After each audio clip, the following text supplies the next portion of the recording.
Hello, I'm Kate. I'm a 35-year-old woman who just freed herself from her toxic husband. Yes, it was so bad that divorcing him was like attaining freedom. But let me introduce you to my ex-husband, Chris.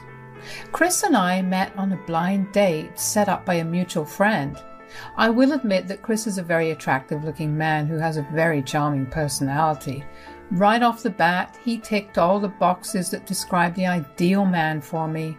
We shared a lot of interest, and conversation between us flowed effortlessly. We spent a good 6 months just going out on dates without ever making it official. We would take turns planning out the dates, and we always managed to do something fun and exciting. After we made our relationship official, we continued to do that, and after a year of dating, we moved in.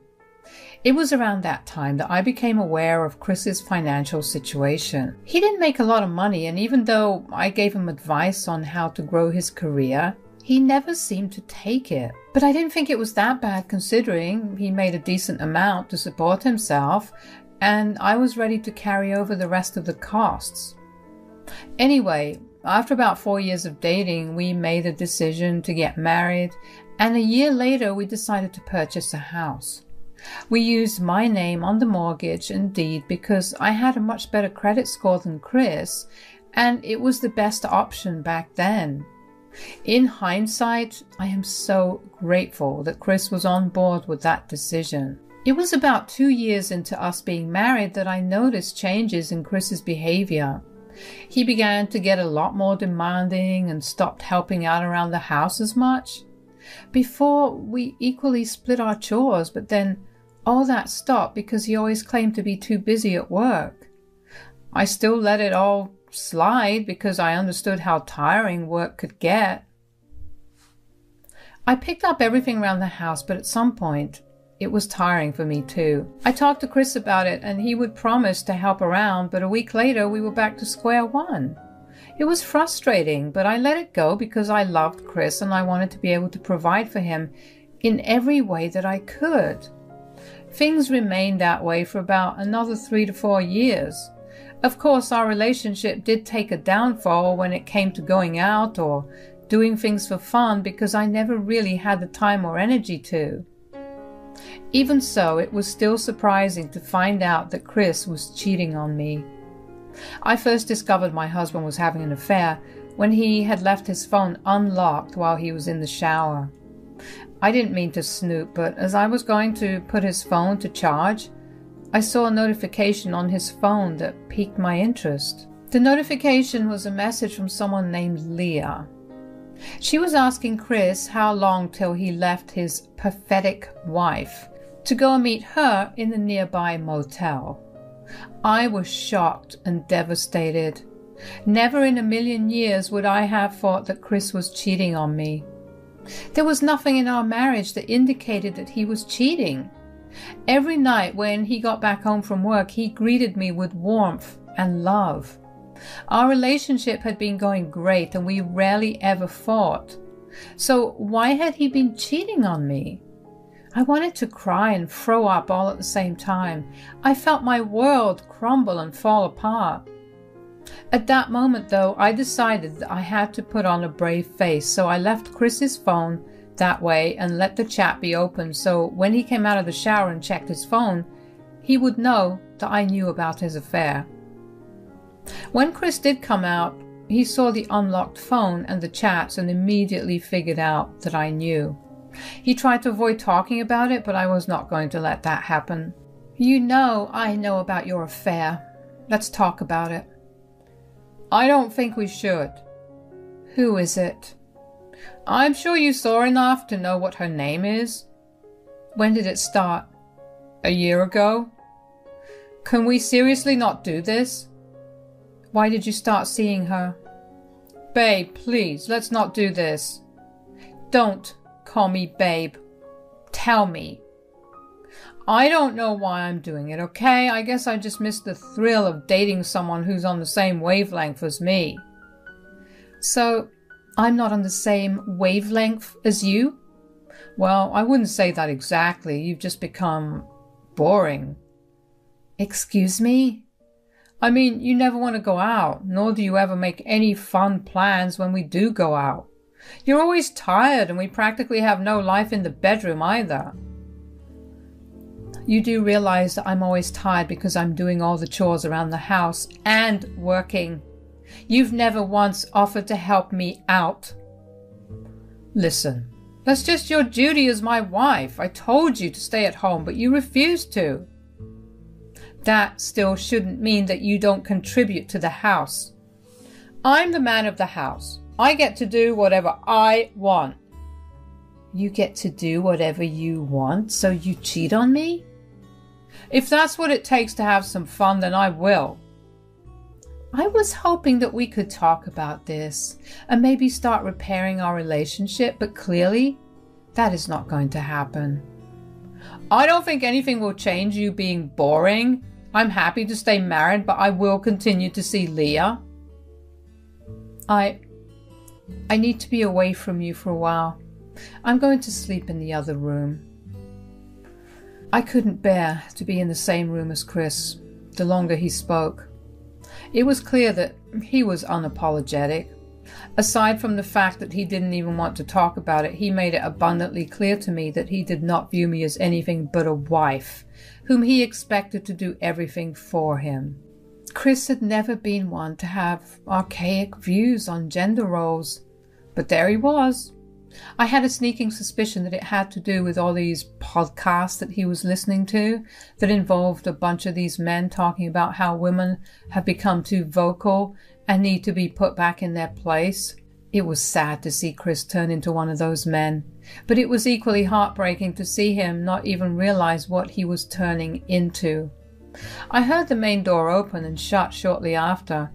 I went to the guest bedroom and I knew that Chris had left to meet his mistress. It was then that I finally broke down crying. I knew I couldn't spend the night all by myself. I was alone and hurting, and I needed someone to hold me. I called over my best friend, Cass. Cass heard me crying over the phone and came over in a heartbeat. She brought with her tubs of ice cream, and she held me while I cried for a long while. She didn't ask me what was wrong, but she just silently held me. Once I managed to calm myself down enough, I told her about what I had found out. Chris is cheating on me. What? Are you sure? Definitely. How do you know? His phone was unlocked, and I happened to see him get a message from a woman who asked him when he was leaving his pathetic wife to go and meet her. What the hell? Did you talk to him about it? Oh yeah, I did. He didn't want to talk about it, but I forced him to. Turns out he's been cheating on me for a year because I became too boring. Boring? What does he even mean by that? He thinks I'm too tired all the time and that I don't do anything fun with him because of that. Don't you do everything around here? Yeah, I do. Which he didn't think was a big deal because that was supposed to be my duty as a wife. Wow. All right then. His duty as the husband should have been to go serve his country, but here he is, cheating on his wife. Cass, I'm just saying that his argument is stupid. Did he even try to apologize? Not for a second. He just blamed it on me and went to spend the night with Leah. Good, because I swear if I saw him, I would have wrung his throat. But do you know what you want to do now? Not really. Chris said he didn't mind being married, but I definitely don't want that. Great. I'll help you with everything after that. Why don't you come stay with me until everything settles down? That would be amazing. Thanks a lot, Cass. I'll always have your back, Kate.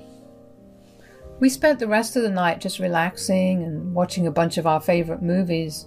I didn't forget about what had happened, but I did manage to distract myself long enough. The next morning, Cass helped me pack a bunch of my things up to take over to her place. While at her place, I decided to make the horrible decision to look Leah up. I had access to Chris's social media on my phone, so I decided to do a little snooping in on who she was. I hadn't ever felt the urge to go through his social media because he never gave me a reason to do it. I found out that he had muted all notification from Leah's chat, which would explain why I never caught any wind of the affair until then. Anyways, it turned out that Leah was a co-worker with his company, or to be more precise, she worked under him. She was 25 years old, which made her a good 10 years younger than me and 12 years younger than Chris. That was enough to gross me out even more. If anything, that solidified my decision to get a divorce from him, but I needed to get my things in order before I filed for a divorce. Cass and I discussed how we could get back at Chris because we were not going to let him off the hook so easily. The first thing I did was to take out all of the money that I had put into our joint account and put it into my personal account, which Chris had no access to. The next thing was to file for divorce. It took a couple of days to get things in order, and in those days, I heard nothing from Chris. It hurt a lot to think that Chris didn't even care to check on my well-being, but then again, what could I have expected from a man who saw no worth in me? I eventually needed to go back home to get some more of my things. When I got there, I saw Chris sitting on the couch. He saw me and walked over to me. "Where have you been?" "Why do I need to tell you about my whereabouts?" "Do you even know how worried I had been?" "And yet I didn't receive a single phone call from you. Don't try to play nice right now. Do you really have to be such a jerk right now?" "I'm sorry, but I only recently found out that my husband was cheating on me because he thought I was too boring for him. And he seemed very unapologetic about it. Excuse me for being rude." "The sarcasm just never ends with you, huh? I was just concerned about you, especially since you withdrew such a large amount from our joint account." "Yeah, I took it because I put all that into the account. Why should I let you spend my money?" "Who do you think you are to do that? You will put that money back or..." "Or what, Chris? You cheat on me with another woman? I don't care." "No, I'll kick you out. I'll move in with Leah and I'll have my sister move in here." That's the most absurd thing I've ever heard. "Well, try me if you want. Put that money back in 2 hours or everything I said will happen by tomorrow." I didn't say another word to him after that. I just went to our room, packed up the rest of my clothes and other things, and made my way back to Cass's place. Once there, I told her all about my encounter with Chris. She was rightfully angry with me, and she told me that we needed to contact a lawyer. Cass had a friend who was a lawyer, and we asked him for advice. He asked whose name the house was under, and I said mine. Both the mortgage and the house title had only my name on it. I was the only one who paid the mortgage. It happened to be that way because I worked in a very niche field that paid a lot of good money. I easily made 3 times more than Chris, and we figured that was the best way to go about getting a house. Since that was the case, the house was mine. Everything that the house required was bought by me. The lawyer said that if we divorced, the house would be under my name anyway, so it wouldn't matter. And if Chris's sister moved in, all I had to do was submit an eviction notice to her, considering she did not have my consent to live there. I felt a breath of relief upon hearing that nothing could harm me in any way. True to his word, Chris called me the next morning to tell me that his sister had moved in because I hadn't deposited the money back into our account. I didn't say much to him, which angered him, and he hung up the phone. Upon the lawyer's advice, I also made sure to record every conversation I had with Chris, as anything could be used as evidence if needed. All that was left to do was follow my plans of action. I say plans because there were 2 ways of how things could have played out. Either I hand Chris's sister, Candy, the eviction notice and she does or she does not move out, and I sue her. Either way, I was winning. I knew that the latter would end up happening, though, because Candy and I didn't gel well together. Candy always harbored this hatred for me. She always tried to one-up me in everything, to the point where if she knew I was going to do or wear something, she would do or wear the same thing but more extravagantly, so she would have all eyes on her. She even tried to sabotage Chris and I's wedding that day. We had gotten into a large number of fights over the years, which resulted in me going low contact with her.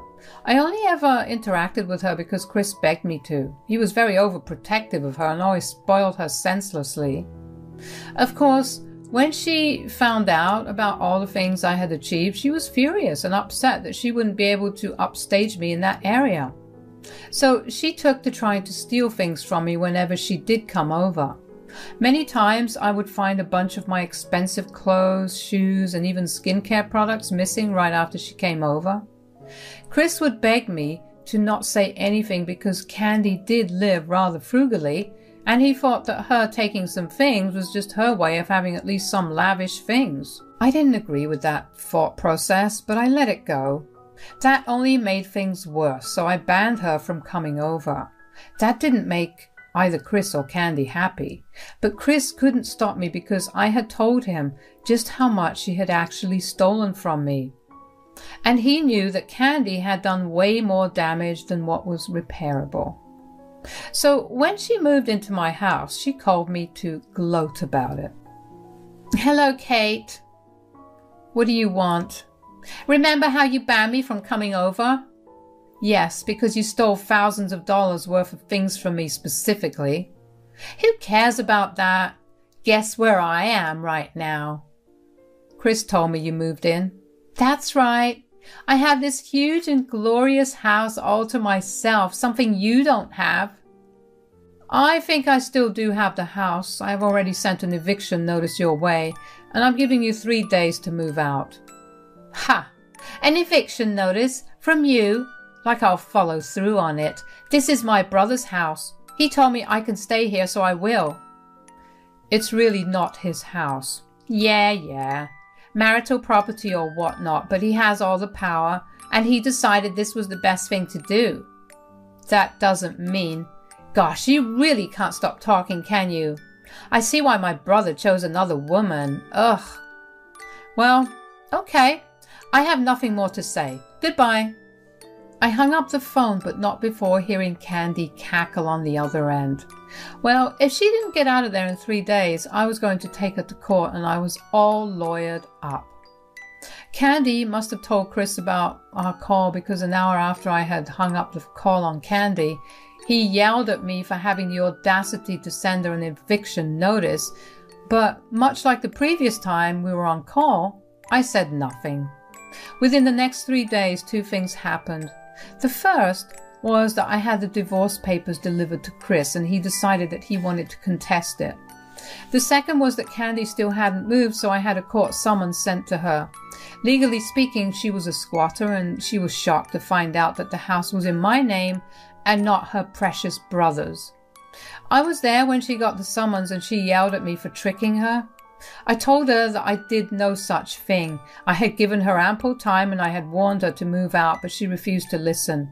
She had to face the consequences of her actions. In court, my lawyer presented all the evidence, the eviction notice, and recordings of phone calls that showed me telling Candy to move out, and her refusing to do so.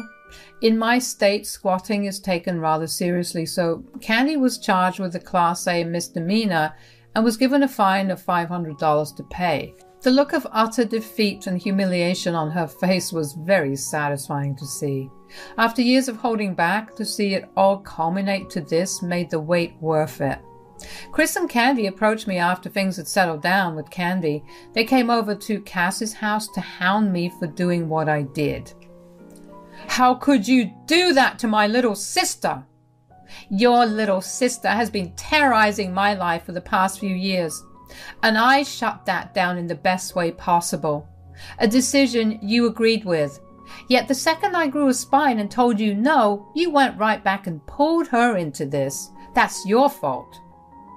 "I only did that because she had nowhere else to go. She got evicted and I was doing her a favor." "So the house suddenly became an option because we were going to separate? If we weren't, would you have snuck her in?" Well, save it, Chris. I don't want to hear anything more from you. I'll just see you in court." "How is the house even in your name?" Your brother's name isn't on any of the documents, and I have been the one paying off the mortgage along with other repairs meticulously for the past 5 years. No matter how much your brother contests it in court, he won't get any ownership of the house. All he'll get is a much lighter wallet. You set him up. I just know you did. I didn't do anything. Your brother firmly believes in being the man of the house, so he should have taken up all the roles that I did, but he would much rather me do all the hard work while he reaped the benefits. Thank God that this is no longer going to be a problem for me. Goodbye, you two. I slammed the door in their face, and that was that. Over the next few weeks, Chris decided that since he wasn't going to get the house, he was going to fight over every single possession that we had, down to our dessert spoons. But I had no worries about it. Whatever furniture he wanted and claimed was his, I had all the receipts of who paid for what. He truly was going to only get what he contributed to, which was not much. While he was busy lobbying for all our things, I decided to send the screenshots of his inappropriate relationship with Leah to Chris's HR. Within a week, he was let go, and surprisingly, Leah wasn't. I found out through some of Chris's colleagues whom I was friends with that she had claimed that he had forced her into the relationship. Otherwise, he would not have given her projects. Needless to say, that relationship did not last after that. It took a couple of months, but the divorce was finalized and I was officially a free woman. I decided to throw myself into work, but not before celebrating for a long while with Cass for being able to kill 2 birds with 1 stone. The last I heard, Chris and Candy were living together in some rundown apartment while still searching for jobs. Their parents send them both a small budget to live on, but aren't happy with what they did. I know about that because my in-laws called me to apologize for their behavior. Since I'm now free, I am looking forward to what more life has to offer me. There was one thing I learned through all of this. It's to never ever forget my worth, and also that I am a horrible person to mess with. Cheers!